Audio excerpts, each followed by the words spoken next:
Ada mantan ayah itu sekalipun telah wafat. Bahkan banyak kisah di dalam Al-Quran, dari perbedaan keyakinan pun sosok-sosok Nabi terekam dalam sejarah untuk keluarga terdekat itu, sosok-sosok orang soleh masih mendoakannya. Ya, kita tidak tahu hikmah apa yang ditetapkan oleh Allah dalam kehidupan kita, karena itu sesuatu yang kita akan dapatkan di masa depan. Boleh jadi ujian terbesarnya adalah konsistensi kita sebagai seorang anak untuk berbakti dengan cara yang berbeda. Sepanjang orang masih hidup, jangankan ayah kita, paman kita yang tidak ada hubungan dengan kita pun, dia masih punya peluang untuk jadi orang baik sebelum nyawanya sampai di tenggorokan. Betapapun sikapnya kepada kita. Anda kenal Firaun? Bilang kenal, saya pulang. Fir'aun itu se-Fir'aun-Fir'aunnya, catat kalimat ini, Fir'aun itu se-Fir'aun-Fir'aunnya tetap diberikan haknya oleh Allah sebelum nyawanya sampai di kerongkongan untuk mendapatkan hidayah berubah jadi orang baik. Cuma Fir'aunnya saja yang enggan. Fir'aun itu hobi bunuh orang, yudzabbihuna abna'akum, dan caranya mengeksekusinya dari bayi itu sudah dibawa oleh algojonya, dibanting, digorok berkali-kali sampai wafat di depan ibu yang baru melahirkannya. Memperbudak mengaku Tuhan, ana rabbukumul a'la. Dengan semua perbuatan itu, ia tetap mendapatkan haknya supaya mendapatkan cahaya hidayah hingga nyawanya sampai di kerongkongan. Ada doa yang disampaikan Nabi Musa untuk menghadap kepadanya, dikirimkan Harun untuk menemaninya, diberikan tanda-tanda kebaikan sampai ke ujungnya. Saya tanya, apakah ayah pernah bersikap seperti Firaun? Mengaku Tuhan? Tidak. Pernah bunuh orang? Ayah Anda tidak mengerjakan apa yang Firaun lakukan. Maka sepanjang ia tetap sebagai ayah Anda, minimal kita doakan. Itu hal terbaik yang mungkin, itulah yang bisa memberikan pengabulan doa dan jalan keluar dari apa yang kita rasakan selama ini. Untuk berdamai dengan nafsu kita, setidaknya melatih dengan doa terhadap hal-hal, sosok-sosok yang mungkin selama ini tidak ideal bagi kita. Dan itulah kehebatan dari Islam, ketika mampu mengolah nafsu untuk bahkan mendoakan kepada orang yang menyakiti kita. Hadisnya jelas, doakan bahkan orang yang mendolimimu, yang nggak kenal aja mendolimi. Nabi mengajak kita minimal mendoakannya. Umar itu kan masuk Islam ya karena doa Nabi kan. Umar itu kerasnya luar biasa, dan cita-cita terbesarnya saat itu sebelum masuk Islam membunuh Nabi. Tangannya sudah terhunus pedang mencari Nabi, tapi dengan doa Nabi lembut hatinya, dan ternyata masuk Islam dan pembela luar biasa. Sepanjang Anda masih hidup, ayah Anda hidup ataupun telah wafat, ya masih punya kita satu kewajiban minimal dengan doa. Kalau Anda bisa menaklukkan keadaan diri kita itu, nanti penaklukan terhadap nafsu yang paling tinggi itu akan berpengaruh kepada nafsu yang lainnya, untuk bisa mengendalikan hal terakhir yang mungkin tadi Anda katakan. Itu satu, terkait dengan ayah. Yang kedua terkait dengan ibu. Kemuliaannya bahkan 3 kali disebutkan dalam hadis, menjadi pembuka dalam ayat yang ibu disebutkan, ayah tak disebutkan. Wassaynal insana biwalidayhi hamalathu ummu. Abunya nggak disebutkan. Aku wasiatkan pada anak untuk meningkatkan baktimu kepada ibumu, kepada kedua orang tuamu, khususnya ibu yang telah mengandungmu, telah menyapihmu, memberikan ASI sampai menyapih, merawatmu. Maksud saya apa? Kecintaan Anda kepada ibu untuk berangkat bekerja, jangan menghilangkan niat baktimu kepada ibundamu. Paham ya maksudnya?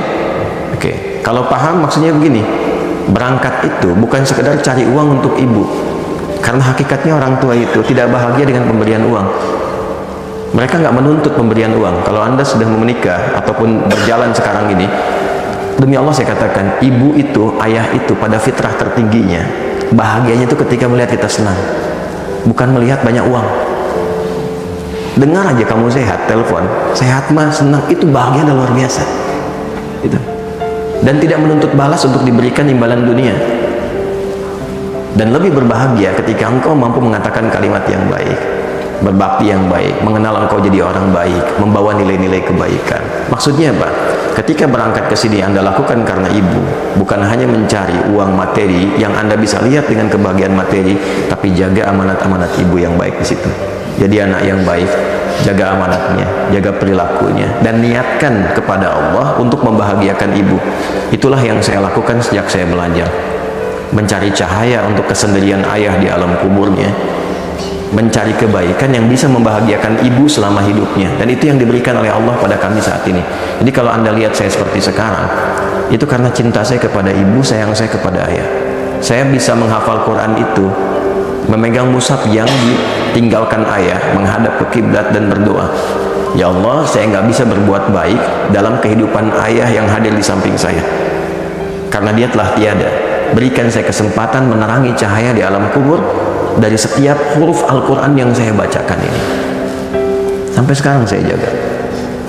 Ya Allah, mohon berikan kesempatan membahagiakan ibu dari niat saya belajar yang menghasilkan sesuatu untuk menggembirakan ibunda saya. Jadi saya belajar itu karena ibu, karena ayah. Tapi cara kita belajar karena ibu, maka kita menjaga sikap. Maka ketika lahir dorongan untuk hasrat yang tidak bagus itu, klaster ketiga, maka coba gambarkan, kalau ibu saya tahu saya begini, kira-kira saya nyaman atau tidak? Ibu senang atau tidak? Maka berdamailah dengan klaster pertama. Itu akan membantu Anda untuk mengendalikan pada masalah yang ketiga. Bawalah amanat ibu pada bagian kedua, maka itu menjaga Anda cara bekerja dengan cara yang baik dan bisa mengkondisikan hasrat Anda dengan cara yang baik.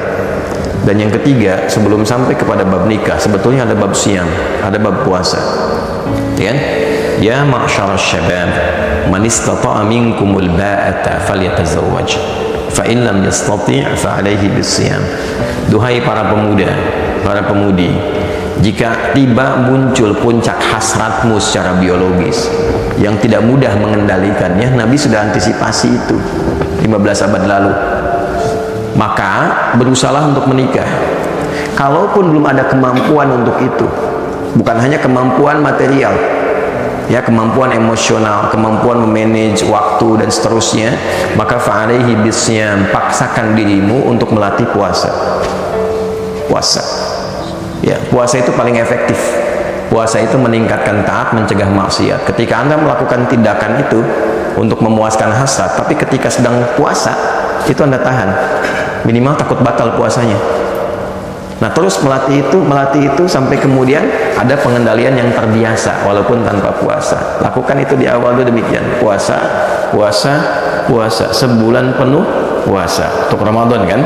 Nah, waktu Ramadan kan tidak dikerjakan. Kenapa? Saat puasa kan. Nah, maka bawa itu dalam kondisi sekarang ini, walaupun tidak Ramadan, Senin dulu, Kamis dulu latihan, dengan 2 tadi tambahkan.